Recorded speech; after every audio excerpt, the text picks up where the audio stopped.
Hey, what's up, travel aficionados? This is Ryan with Cruise Planners, and you're watching Travel Talk with Ryan. And today, we're going to be talking about Romania. Stay tuned. These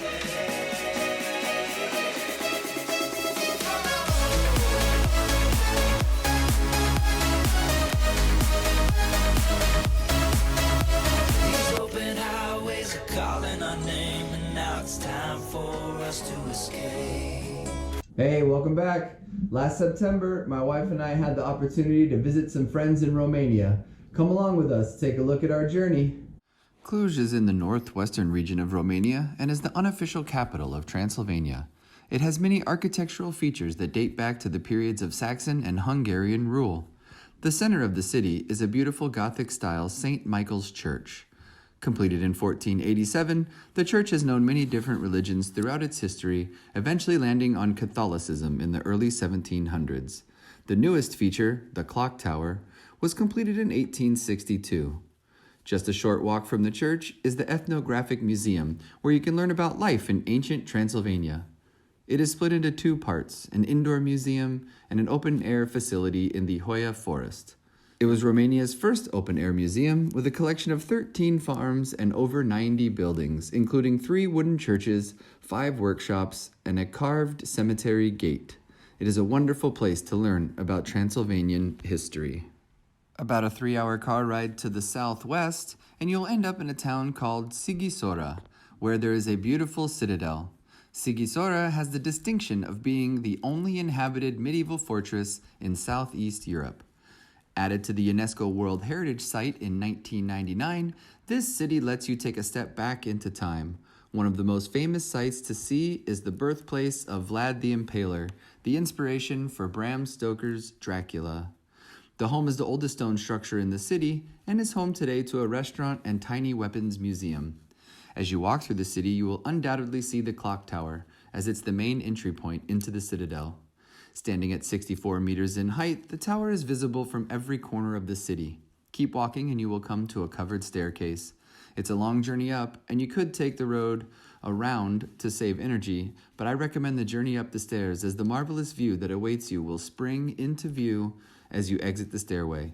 Completed in 1488, Biserica din Deal, or Church on the Hill, is one of the great churches of Transylvania. It's the most important monument of religious architecture in Sighisoara. With the only ancient crypt in Transylvania, monumental wooden pews, and some of the most precious murals in Transylvania, this church is a splendor to behold. There is also a cemetery with beautifully crafted headstones and overhanging trees, which makes for a peaceful stroll or a great place to take in the marvelous views.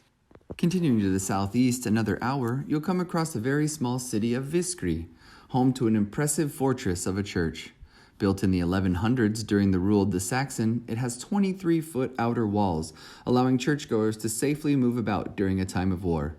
Viskri is one of 7 villages with fortified churches in Transylvania, all of which are listed on UNESCO World Heritage Site.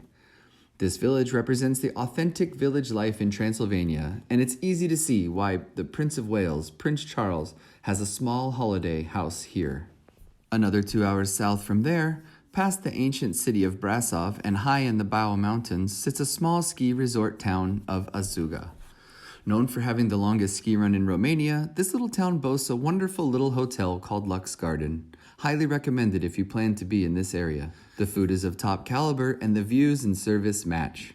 The biggest benefit to staying at the Lux Garden is the proximity to one of the most breathtaking castles I have ever had the pleasure of visiting, Peles Castle. Constructed for King Carol I from 1873 to 1914, this castle sits deep in the Carpathian Mountains and was eventually the home to the Romanian royal family, King Ferdinand I and Queen Marie. The castle opened for tours in 1989, boasting over 170 rooms, many with dedicated themes from world cultures, a collection of over 4,000 arms and pieces of armor, and some of the most beautiful gardens to stroll through. This is a full-day adventure, as tours of both the first and second floors are available. Be aware if you're in the area in November, the castle is closed for annual maintenance. The final stop on our tour today brings us back to the outskirts of Cluj, to the city of Turda, and the Roman salt mine Salina Turda. The mine continuously produced table salt from the Middle Ages. It was first mentioned in history in 1075 up until 1932.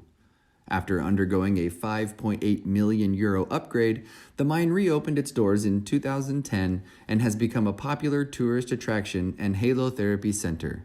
Halotherapy is a form of alternative medicine, and the salt mine is said to have many healing properties. It's a long walk down into the mine, but the views are breathtaking.